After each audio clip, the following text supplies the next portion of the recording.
Pernah nggak sih kamu ngerasa capek banget, tapi bukan capek karena lari atau olahraga?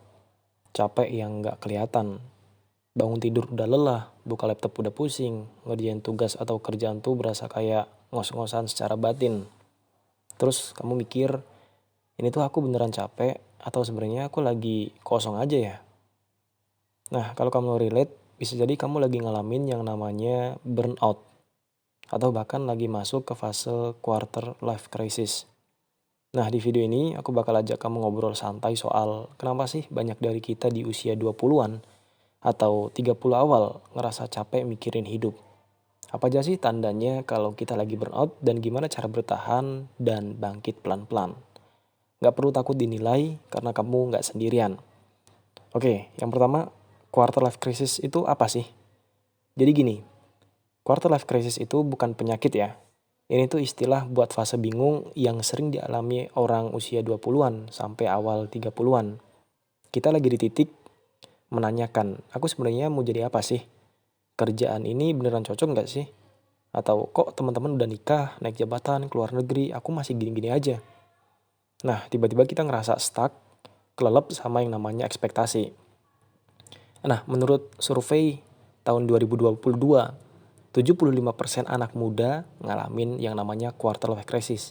Jadi kalau kamu lagi ngalamin hal ini, bingung sama arah hidup kamu, hey, itu wajar banget.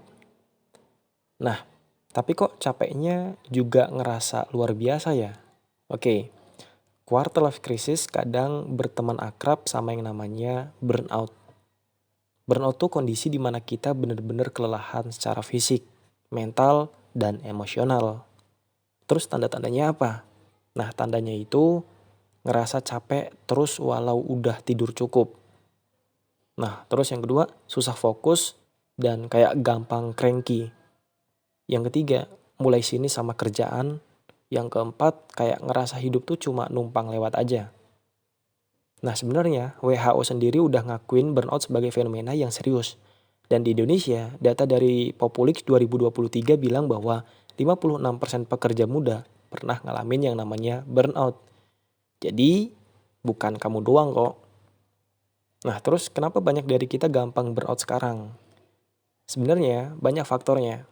Yang pertama, ekspektasi sosial. Kita hidup di zaman dimana harus serba cepat. Umur 25 harus sudah sukses. Padahal ya semua orang punya waktunya sendiri. Tapi kita sering keburu cemas karena ngelihat timeline hidup orang lain gitu. Yang kedua, sosial media. Jadi bahan perbandingan tanpa henti. Nah, scroll IG, lihat temen jalan-jalan ke luar negeri, buka bisnis, nikah, punya anak. Terus kita ngelihat diri sendiri, lah aku ngapain aja sih selama ini? Nah, itu menjadi tanda yang kedua. Terus yang ketiga, gaya hidup 24/7. Artinya, kerja bisa jam berapa aja, HP nyala terus, kita nggak punya batas antara kerja dan istirahat. Akhirnya, kita habis di tengah jalan. Nah, terus gimana cara bangkitnya? Oke, ini bagian penting. Gimana caranya pelan-pelan keluar dari rasa lelah itu? Yang pertama, ngakuin dulu kalau kamu capek. Jujur ke diri sendiri itu langkah awal. Tulis di notes, aku capek karena bla bla bla bla. Atau aku ngerasa stuck karena bla bla bla bla. Percaya deh, kadang setelah ditulis kita bisa napas lebih lega, kita bisa melihat dan kita bisa mencari apa cara-cara yang bisa kita lakuin. Yang kedua, kasih jeda. Beneran jeda. Misalnya, kamu libur sehari dari sosmed. Nggak bales chat dulu. Bukan berarti kamu nggak ngebales ya, tapi kamu ambil jeda untuk nanti dibales.